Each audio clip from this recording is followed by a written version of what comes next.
collaboration is the most important part because that's where the safety is for everyone. Welcome back to the Midwifery Wisdom Podcast. That quote I just shared is directly from today's episode. Our beloved co-host, Augustine, speaks with two incredible midwives heading an incredible movement in midwifery. KathRyn and April Durham have been working with groups in their area to train EMS drivers on how to safely and effectively handle out-of-hospital transports. I can hear you all now going, ooh, ah, and really, it is as awe-inspiring as it sounds. They share some of their experiences working with EMS groups, what they personally have learned as they have led these courses, and what they hope to see change as they continue this important work. All right, I'll stop talking now. Let's dive in. Well, welcome to the podcast. And I am so extraordinarily excited to ask you questions and learn about this pilot project that it feels like you guys are doing. Yeah? How would you describe it? Is it a pilot project? Like, it seems pretty original to me. Yeah. It is. It's a pilot project. It's a passion project. I have been working at it, literally for a couple of decades, but actively for the past 8 years to get implemented to the place it is now. Yeah, that it seems like a Herculean effort. You're changing paradigms. Well, so let's get the audience on board with what this is, because we could talk in parables for a while, but it's very exciting. Well, so I'm going to set the stage for the problem, and then you guys come in with some of the solution. How's that? So across the nation, people have home births, and approximately 5 to 20% of those home births can't happen at home and need to be moved. And sometimes we move people by private vehicle, but a lot of times we require the fancy glorified taxi service that is EMS, right? Is that too strong of language, or is that right? I mean, if you're having a heart attack, definitely call them. But if you're having a baby, they don't do so much. So we all have encountered these challenges where maybe well-meaning or maybe power-hungry EMS or paramedics or firemen or policemen have walked in the room and really caused havoc. And I imagine you guys have had some not so great transport scenarios, which might have been the inspiration to create this. So tell us what you created and why you had the inspiration to do it. Go for it, KathRyn. Go for it. I'm KathRyn. I am a licensed midwife and I practice in Northern California. And the project is midwives training EMS folks so that they have a working knowledge of how to best attend a home birth transport that requires, as you said, the fast, expensive ride to the hospital. And it's been a passion project of mine for over a decade, and getting it off the ground into the place now where it is becoming part of the curriculum of our local Santa Rosa Junior College paramedic training program. And we just had our first class go through where instead of it being a CEU option, it was now every candidate had 6 hours classroom time with us or myself. And then we had 6 hours scenario day with them, which was great. It was an amazing accomplishment. I bet it blew their mind. Right? That's the phrase I would use. They were definitely mind blown. I think something we took away that was so important is like how little training they really get around handling pregnant people, handling newborns, and how absolutely terrifying it is for them. They're being put into a situation where they don't have the skills that they need, and they don't feel comfortable.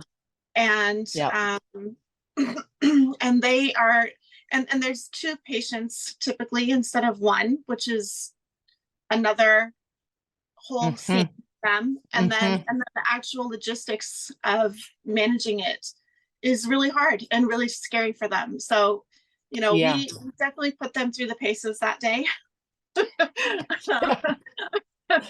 Yeah. And, you know, our past EMS experiences, we've been pretty fortunate in our county for the most part between the two of us, and that it's generally been pretty smooth. I think what we really saw was the trauma that these guys and these folks are walking in with, and wanting to give them the tools that they need to not walk out feeling so scared, and also feeling like they could collaborate with us and create a more cohesive transport process for the clients and for the babes.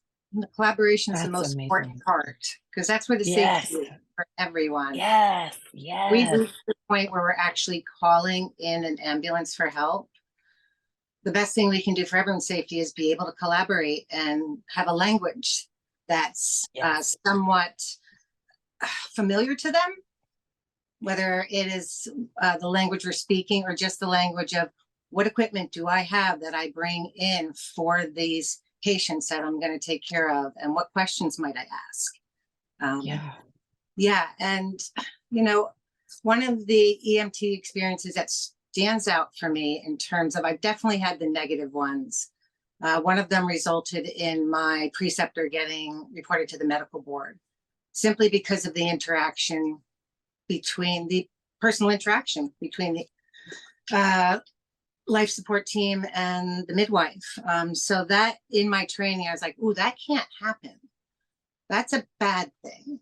And so I've worked towards how do we do better with that. In the beginning of lockdown, we had a birth that was one of those coming on at the last minute, changing their birth plan.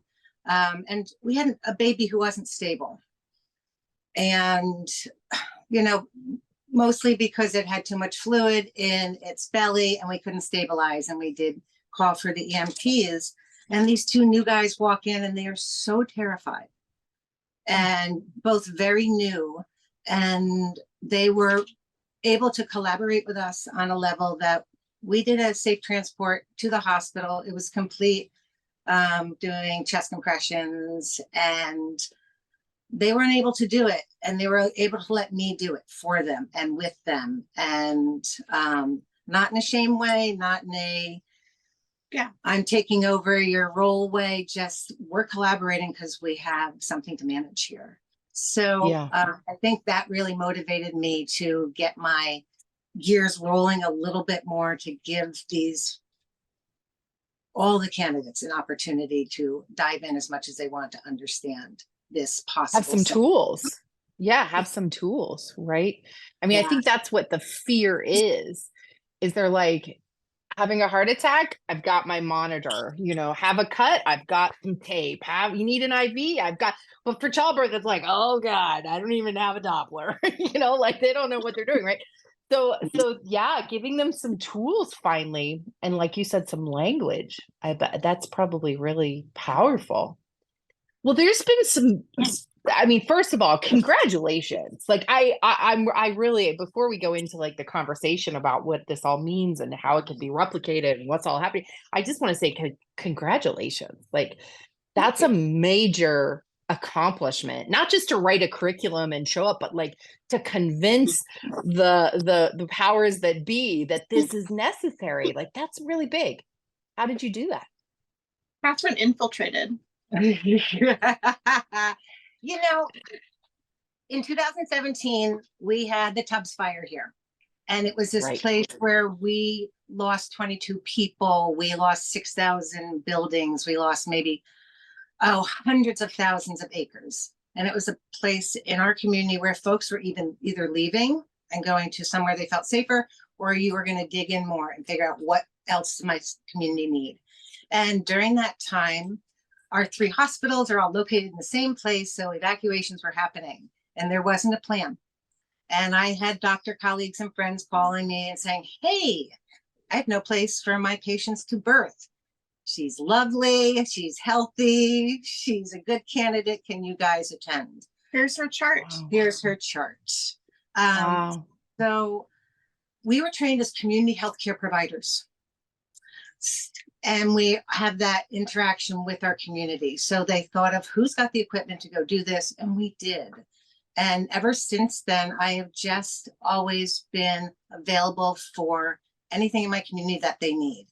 And building those connections and collaborating has brought me to the place. And, you know, there's a magic to it of who you meet and how you meet. And I had a doula friend who was a doula in our county for over 30 years and retired about 10 years ago. And her daughter worked for our local EMT department. And I said, can I pick your brain? And within a couple of years, we had a CEU class happening in there. And one of the people came to the class was the director of our JC paramedic program. And he took the class and he went home that night. And in the class, I let them know at the time I was in school to become a law enforcement chaplain, which I will explain in a minute. But he went home to his chaplain wife and he said, I think I have one of your students in my class. And she said, who? And said, I took this midwife class today. She's like, oh, I know exactly who that is. So of course she does. Of course she does. That's great. That's great. And that, you know, it's just I have a big volunteer experience in my community, and those connections also have helped me get to where I am. It's not a direct line. It's not, No. I go and shake this person's hand and say, hey, for this great curriculum, you need it. And they say, awesome, you're here. We've been waiting for you forever. It's more chipping away and making all the connections and seeing the opportunities in front of me to get my passion project going. And at the end of the class, his name is Art Hesh. He said to me, what is your, it was my first CEU class. He said, what's your dream for this? And I said, my dream? Oh, okay. My dream is to bring this into every paramedic and EMT program in the United States, taught by a midwife, and they get as many hours as they can. And he said, okay, let's make that happen. Let's start here. And I was like, oh, I love that. Thank you. So Wow. It's a lot of just being a community healthcare and service provider, and letting people know what my project is and what I'm working on, and letting them support me and asking for help, and being that involved that I can get other people as passionate as I am, because I take people along with me. If you're working with me, I'm like, isn't this a great idea? Let's all do this. And That's April amazing. herself has amazing ideas where I'm like, yes, let's do that. So, I mean, that's the long story short of how I feel I got here. Writing the curriculum was a more fluid and natural experience because there were so many conversations being had about it, and the specifics about what was needed and what I wanted to convey kind of fell into place. And giving myself time to just do some CEU classes and figure it out as I went. What worked, what didn't work, what did they want more of? So I don't know if there's one way to get to your dream, but I think part of it is being a community provider. Yeah. Yeah. Absolutely. We're experts in that space. So it's like a perfect transformation. Well, so April, obviously you guys work together, so you've probably been hearing about this for a long time. And what was the inspiration for you to start teaching it too? Well, I mean, the inspiration is to make it safer for birthing people and babies to get to the hospital. By the time we have a lot of tools, and we're really good at, you know, doing everything we can to keep people safe at home. And by the time we call EMS, we really need help. And we need a really fast ride. And I've heard too many stories over the years of that fast ride being the reason that the outcome wasn't good. And that is heartbreaking to me. And I want to make that so heartbreaking. Different. When we've worked our tails off to stabilize or at least, you know, keep things decent enough to get there, and then things fall apart in that ambulance, for families and for the EMS workers and for us and for the hospital, like that's a gap that we can fix that. You know, we can work on that, and we can do what we can to make that transfer safer. And, you I recognize here in Sonoma County that I feel like we have a better, I know that there's places in the country where with the laws and the lack of laws and the differences, and we can call EMS because we have licenses and we have some protection. There are places in the country that that's not possible, and figuring out how to make that safer is the goal, so that people feel like they can call for help when they need it, and that when that help shows up, that they're going to be able to do what they can within their parameters and within their training to get babies and families there safely. So inspiring. And it's absolutely imperative. I mean, I remember reading a study. I think the lead author was Missy Cheney out of OHSU, and it was about the differences in American midwifery care compared to, say, European or some other integrated system. And that was her point, was like, there's no integration. The midwives might be just as highly skilled, and the hospital might have all the same equipment, but they don't collaborate. They don't talk to each other. And that is what results in poor outcomes in the United States. And that is so heartbreaking and also absolutely true, And so for you guys to be pioneering this real proof of concept here, it's a hope for us to become an integrated nation. Have you gotten some feedback from the students you had in your class? Like, do they feel relieved to get this information, or is it super overwhelming? I think it was a little bit of both. I mean, I think in the beginning there were the looks on some of their faces when they walked into our scenario, and the language on occasion was, they were definitely overwhelmed. And then after, we weren't quite sure what the reception was going to be either. And when the class ended, KathRyn and I were cleaning up the scenario because we went all out. Can we share some pictures of those? We let us share some pictures. Yeah. There's this great water birth hemorrhage scene, and I'm like, yes, I've seen this 100 times. They've probably never seen this, so it's like perfect. Yeah. We set up the birth tub in the closet that was in the room. And I want to give a little back history. What they have is an entire fake village setup. They do. With a house and market. Yep. There's 5 scenarios that they're doing throughout the day, and we're one of them. Most of them are done with mechanical dummies, but they gave us do it with real people and their mechanical baby. So the minute they saw us here, like, and we were upstairs. We were upstairs, of course. We were in a closet. We set the birth tub up in a closet. We had meconium. We had bloody chucks. Oh my God! I hemorrhaged 5 times that day. And also took 5 ambulance rides. Took 5 ambulance rides. And the sophistication of their training is actually pretty impressive. And that the doll that they use, they control it with an iPad. And they can change the baby's vitals based on the decisions that the people in the room are making. And they could also change my vitals based on the decisions of the people in the room. And I either got worse or I got better. And the baby either got worse or it got better. And, that's pretty incredible, and creates a whole different level of training for these folks. So yeah. When the scene was all over and the day was all over, we looked out the window, and the entire class, we saw them walking across the campus, and I'm like, what are they doing? And they all came in and converged on us, and there was how many students were there? 40. They all came into that little room, and they helped clean up, and they packed all of our gear, and they took it all down the stairs, and they packed our cars for us, and they were so grateful. And then we had a little session after. Sweet moment. Yeah, we had a little session after where they all were like, this is our last scenario. And there were moments where I didn't know that, they were so emotional about what they had experienced. And they're like, we really feel better prepared, and we're terrified. And we're like, perfect. because you should you should have some respect for what this experience is. And it was lovely and made us feel like we were on the right track. Yep, indeed.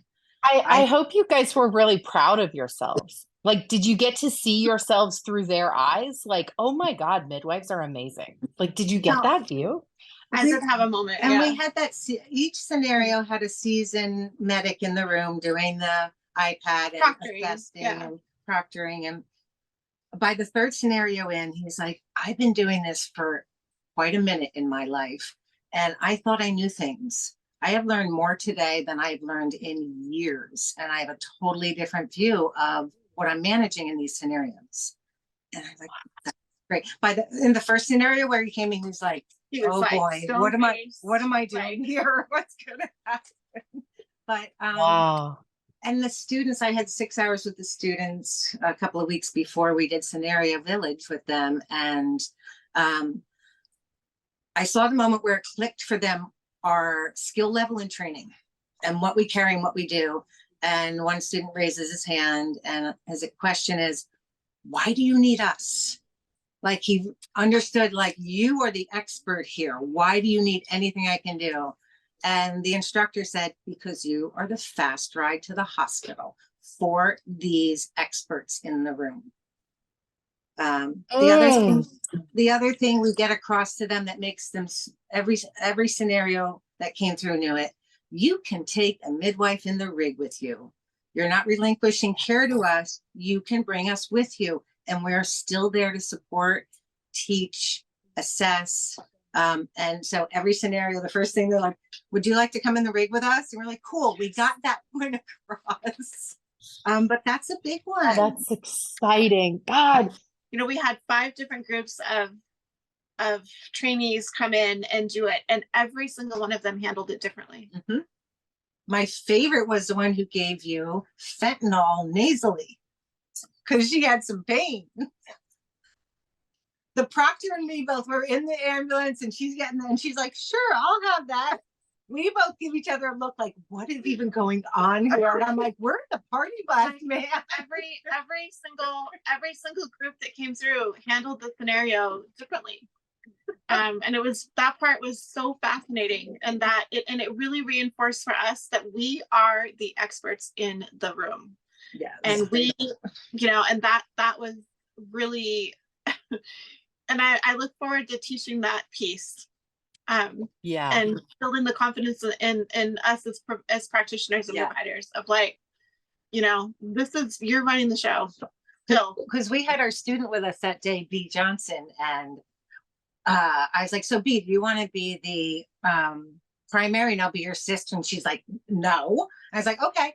Do you want to go on the ambulance ride? She's like, no. But of course the day broke down where she ended up going with baby and I ended up going with the leader. And by the end of the day, she's like, oh, they don't know anything. And I know all these things. And I'm sure her confidence level jumped 1,000 points. And that could have taken years to get there. Because we all came into this thinking, oh, the EMTs know things, right? They know things and I give it to them. They don't know shit. They know how to do a heart attack and they'll take a heart attack any day. They're like, give me a heart attack. Not the birth scenario, not the birth scenario. So that's awesome. That's awesome. Well, I just got to peer review a case with someone and she handled the transport and they're in the bus and they get to the hospital and she gives report and she's going to leave and she's looking for the ambulance or the ambu bag or someone had something of hers. So she's looking for it and she comes across the EMS folks and the EMS was like, how do you do what you do? How do you learn? I think I want to do what you do. She was like, yeah, come on. So she got a student out of it. And I was like, now that's the collaboration we're looking for right there.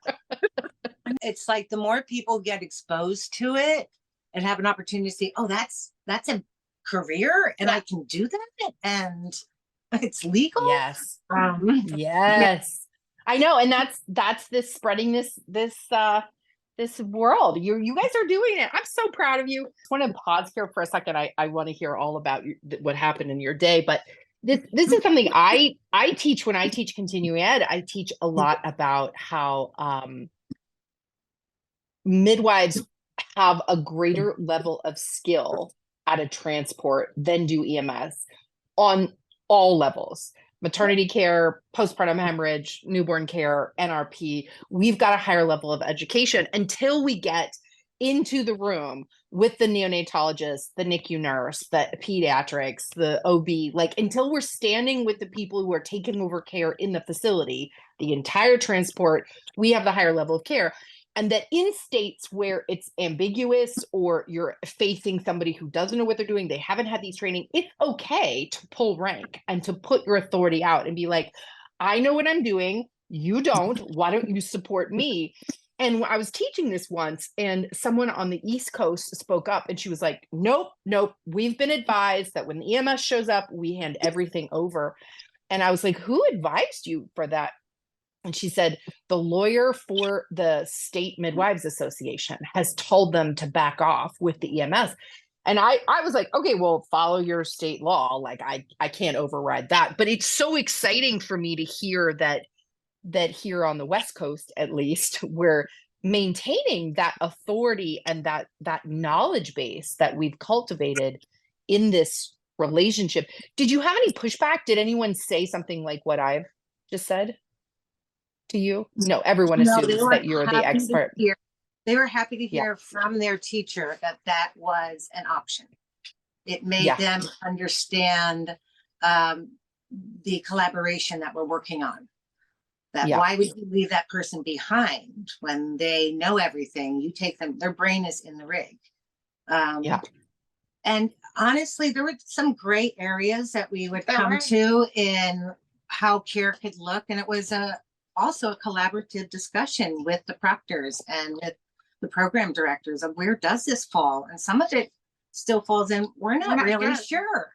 But, it hasn't been legally tried yet. Right. Like, you know, one of the first scenarios, you know, the paramedic was like, you know, did you bring your meds?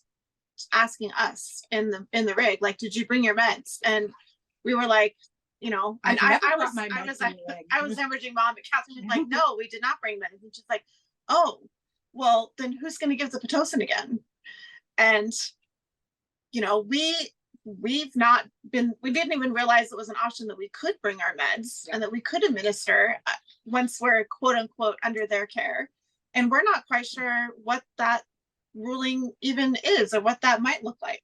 But it's getting to be a discussion on that base education level so that we can get a language and figure out these nuances. What are the protocols? What are the guidelines? And we're not entirely sure. So I'm excited to explore that and see if we can figure that out. And we really want to take away that dynamic where it is the us and them narrative. It's such an old narrative. And it doesn't have to look like that. And it even happens within the midwifery community. You know, this also for me is supportive of the free birth movement, because really, I wish the statistics matched up with the enthusiasm at this point, but I don't think they do in terms of the safety of it. But who ends up managing it is the first responders. The EMS. Exactly. Yes. And also a lot of ER docs. And we're losing care birth centers, we're losing hospitals, we're losing care for birthing people. So it's going to fall on our first responders more and more to deal with unpleasant situations. So we need it to be a really part of the narrative that it's not an us and them. We're all working towards this same goal. And midwives are your friend in the rig. And it starts on, it starts small. Maybe not in my lifetime will this get to be a federal thing that every EMT gets this training, but I like that dream. Let's lean into that dream. I like that. Yeah. It's a dream. It's a dream. And the more folks who understand what we're doing, we've put together a class for midwives so we can teach them our curriculum and how they can get into their community as a community healthcare provider and start to teach their own EMTs and their own paramedics and get into their own programs. Because I think that's the way to do it, is every midwife who wants ability to get that training, because you don't have to rewrite the book every time. And I think that's what we want to provide for folks is, how do you get to do this in your own community? That's awesome. Well, what can Midwifery Wisdom do to support you in getting this far and wide? Our website is SonomaCountyMidwives.com. Is it SoCo Midwives? Mm-mm. SonomaCountyMidwives.com. We'll put it in the show notes. We'll get that in the show notes. See how techie I am. And just contact us there, and we'll send you the link for the sign up for the class if you're interested in that. Also, we want to communicate with folks. We want to motivate midwives to bring this concept into their community and feel confident in doing it, and have the tricks of the trade to present something that is cohesive, understandable, and in a usable language. So reach out to us. Let us be supportive. Awesome. Well, we want you guys to present at next year's conference, because this is such important content. So we'll do everything we can to get you out there. It's awesome. We appreciate the platform. Can I bring my dog? Yeah, whatever you need, your support, whatever you need. Yes, I would be so excited to get this far and wide, because it would make such a difference, right?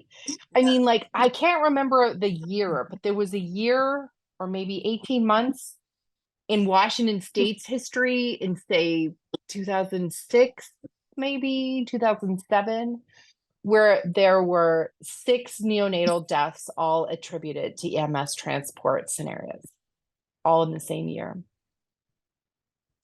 Yeah. And I haven't practiced in the US in almost a decade, so I'm not really deep into the realities. But when I was practicing in the US, it was my understanding that in most states, EMS paramedics, first responders were not carrying Dopplers, were not required to take NRP, were not required to, take extra breach trainings, for instance, or like any of those like crazy emergency scenarios, which was why they would encounter them. They were taught to like cut the cord, we're missing huge pieces of data, right? Is that still the case? Is that what you're encountering? Indeed it is. And we got to go in and say, no, you don't cut the cord, and this is why. And by the end of scenario day, they're all like, I understand. And you don't play with the fundus. This is why. Or no, they're taught to massage the uterus. We're like, no, don't do that. Stop.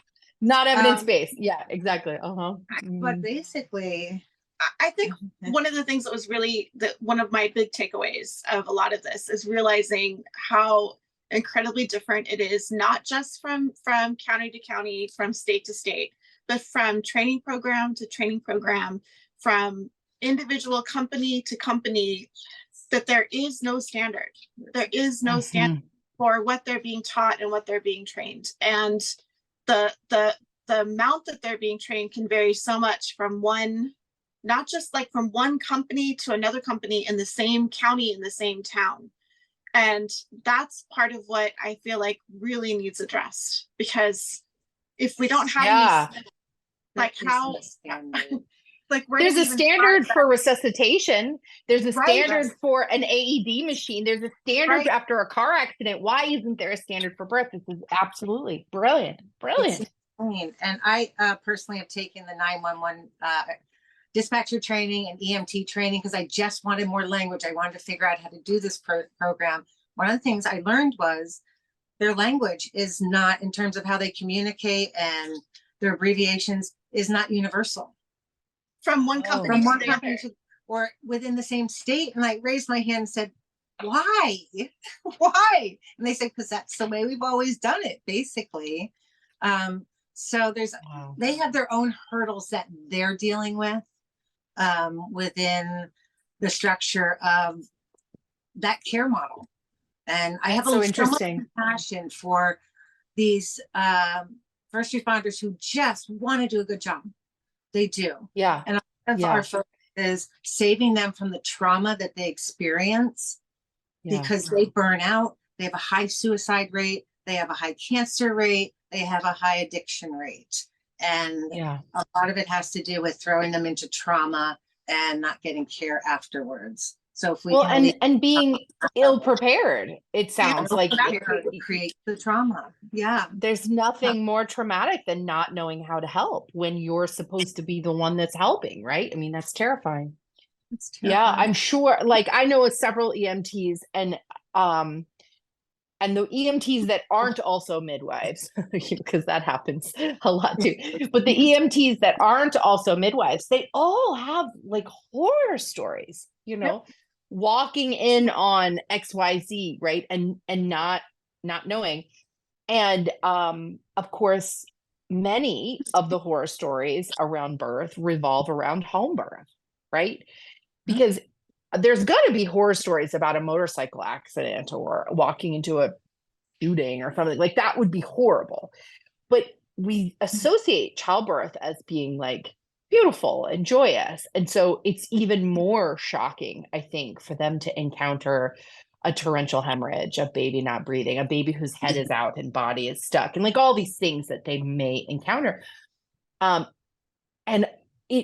it's so sad to me that a huge part of the challenge and the trauma is that midwife that was in the way.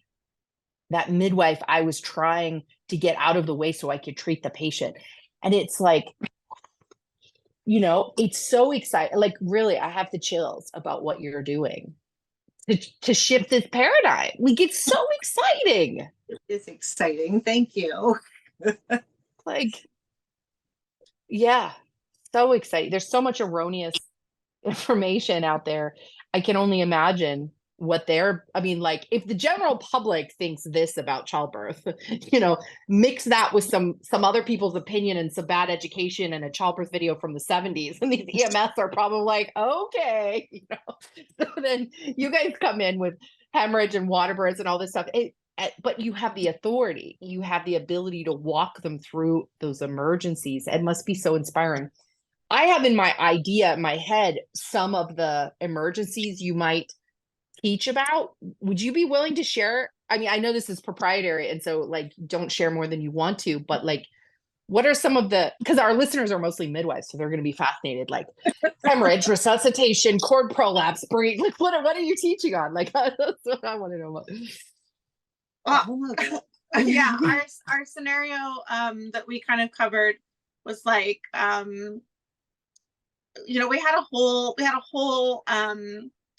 debrief. Like we gave them age parity, and this was a 37-year-old person who had a 3-minute shoulder dystocia after a pretty straightforward labor, and baby was compromised and not breathing well, and she was hemorrhaging with a retained placenta and partially abrupted retained placenta.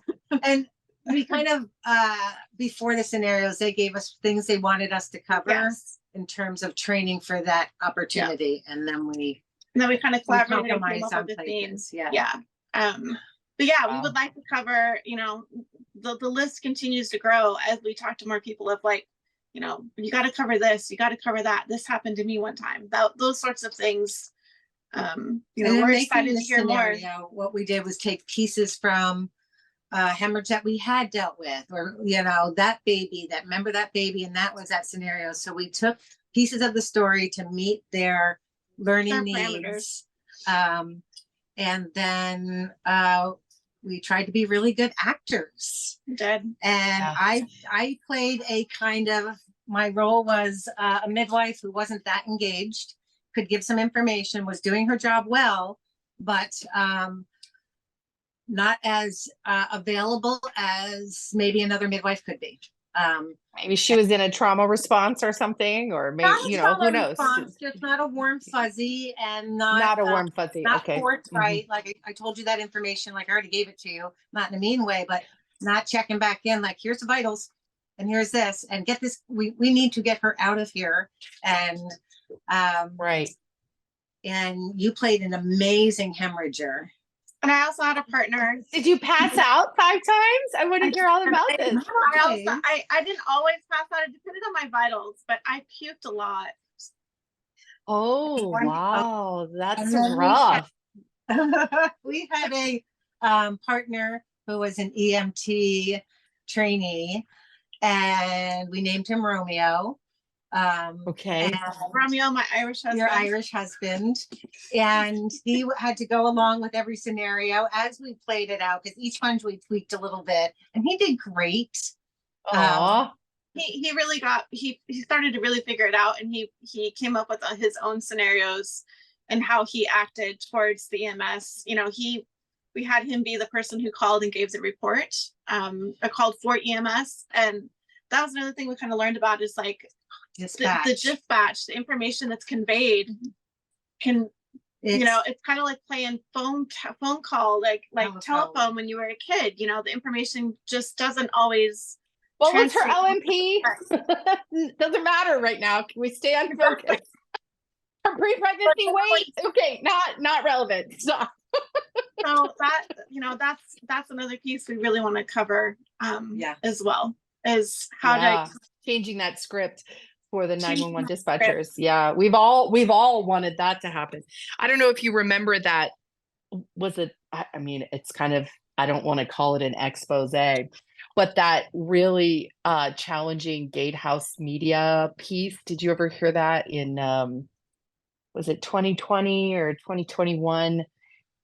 There was this very adversarial advertising for this piece of journalism exposing how dangerous home birth was. Do you remember this? Yes. And the way that they advertised this 9-page article was replaying some of the very worst 911 calls to home births. Oh man. KathRyn, you should get your hands on this if you've never heard it, because it is like, it is I don't the know reason. if my skin is thick enough for that. I know, right? As I mentioned earlier, I am a law enforcement chaplain, which means I volunteer twice a month for a 24-hour shift. If someone dies in our community out of hospital unexpectedly, either in your home or out in a car accident or something, and the police are involved, the chaplain comes and takes care of the family for the first couple of hours. Helps them. What an amazing commitment. I do the death work. We say that we're community midwives. We take you from birth to death and everywhere in between. Yes. But what I learned in that is dispatch. Here we use Redcom is kind of a nightmare in terms of what's relayed, because what is relayed is the upset human on the phone making a call. And in a midwife home birth setting, it's not the professional. It's rarely the midwife making the call with real information. So these folks don't know what they're coming into. And in the call, what I get relayed is all of the upset that they're having also. Like you get the entire script. So it gives me compassion for when those first responders walk in, because they either have random lots of information or very little information or wrong information. So there's not much we can do about that besides understand that they don't know what they're walking into, and they might have real wrong information given to them. That's really intense. I'm not going to work on the part. Yeah, maybe not today. Maybe that's someone else's project, but it all does fit together. And I'm going to just sort of circle back to midwifery, because it reminds me of the dysfunctional components of the healthcare system that we're running into, right? Because you have the midwife and their assistants who may be involved at the birth in the middle of a transport. And then you've got the firemen who generally show up first, or the police who don't have any significant training. Then eventually EMS and a paramedic show up on the scene. Then there's the dispatch. Then there's maybe the receiving charge nurse who has a whole opinion about where you go and what you do.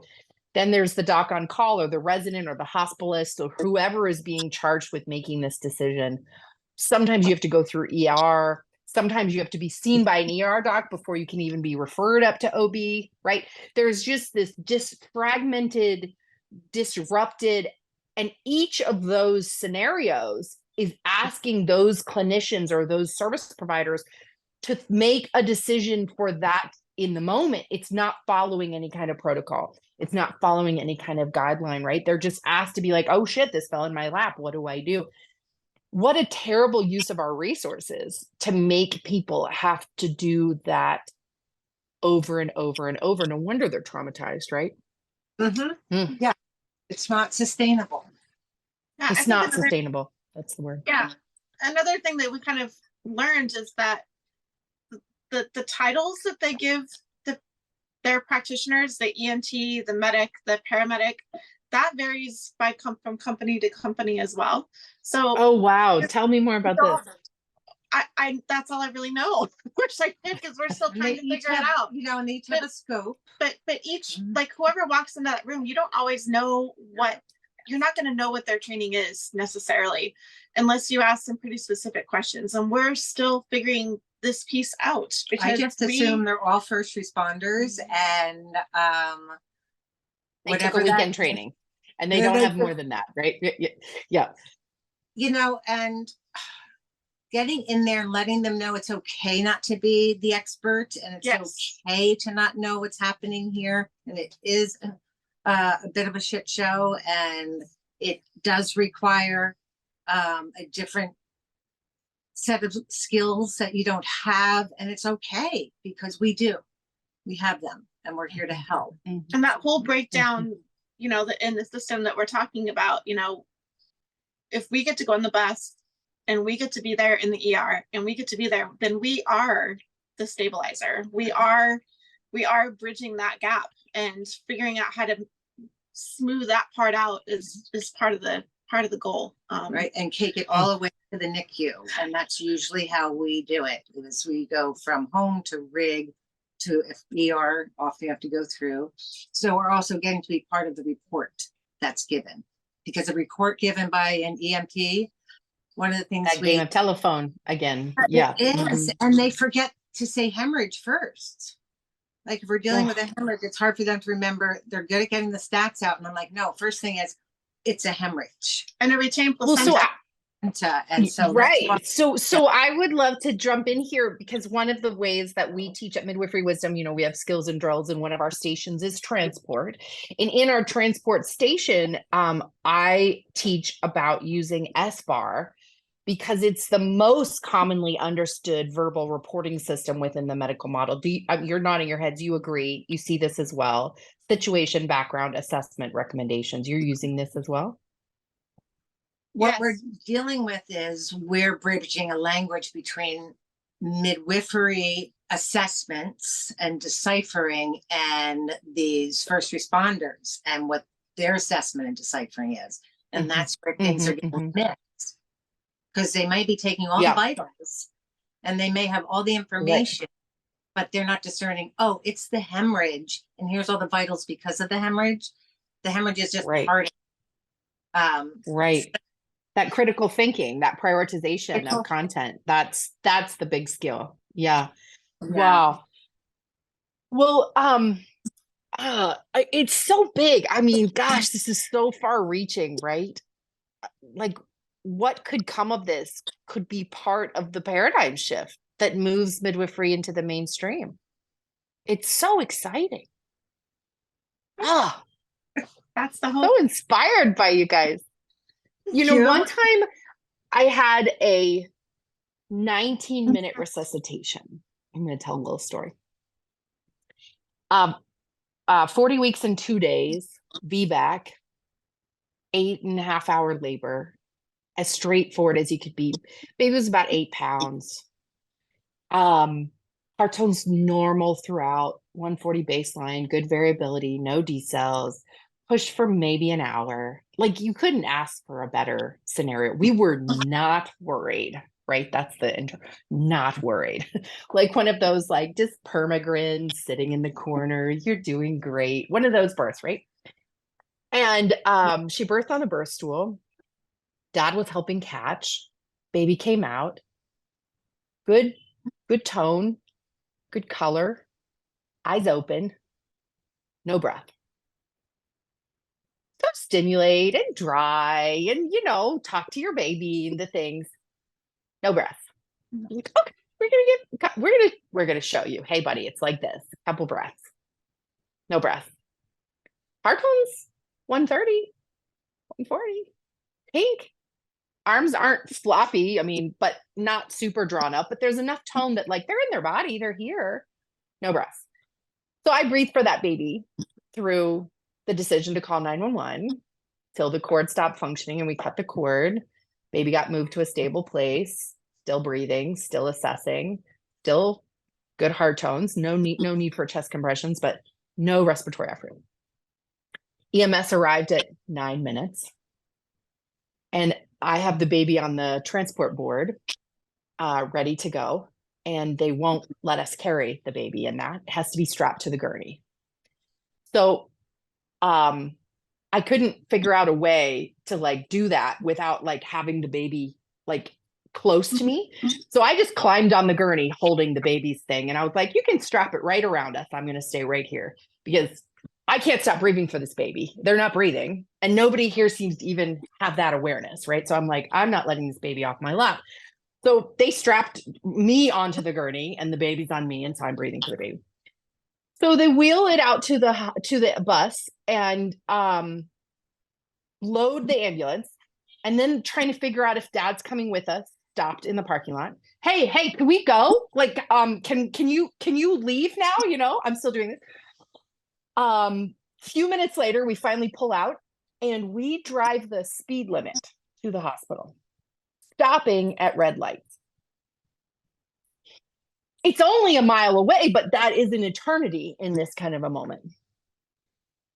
And so I'm like, if you had an adult back here not breathing, you would go faster. Like, what is the disconnect here? And just really pandering, like, yeah, we'll get there. Don't worry. And it's like completely missing the point, right? So luckily, this hospital lets you go straight to the NICU. And so we went straight into the NICU. And his first kind of gaspy breaths happened as we unloaded from the bus. And then as we get into the NICU, we start to hear those first cries, like he's coming around. And it was a full 19 minutes.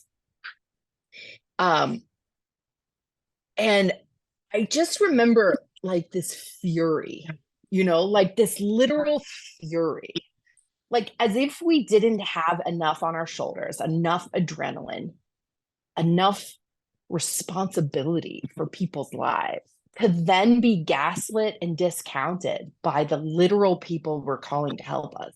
I was so furious.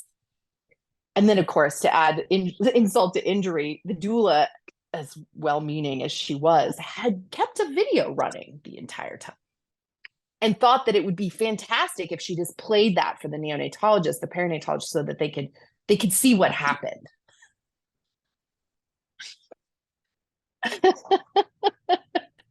So I have the word. yeah, Oh my. I mean,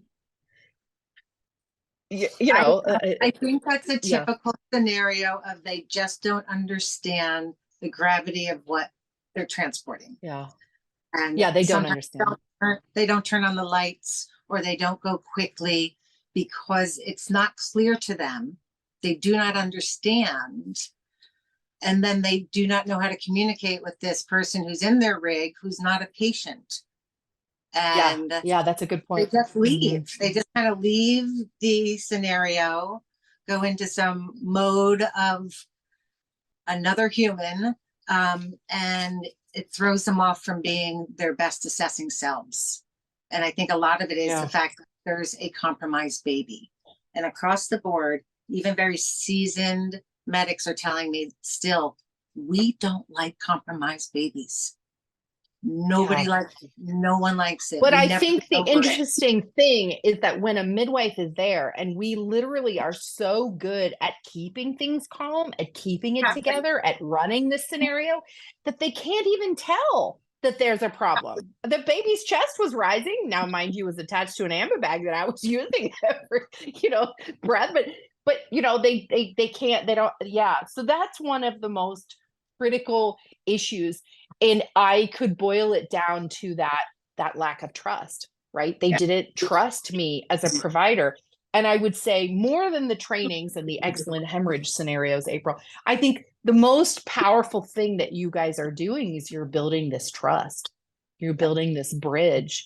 And now you've created this mechanism, this container, this class that can be replicated all across the nation with other midwives. So I want to take my hats off to you. I had to get you on here the moment I saw it. I messaged April and I was like, oh my gosh, we have to tell people about this. It's so exciting.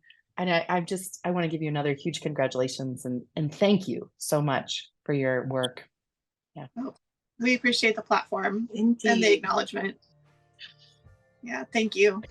It's been a pleasure. Well, we'll put the link down in the show notes for how people can take your class, how people can then become trainers in their own community, and hopefully this will spread like wildfire. Thank you both. Awesome. Thanks, Thank you. Augustine.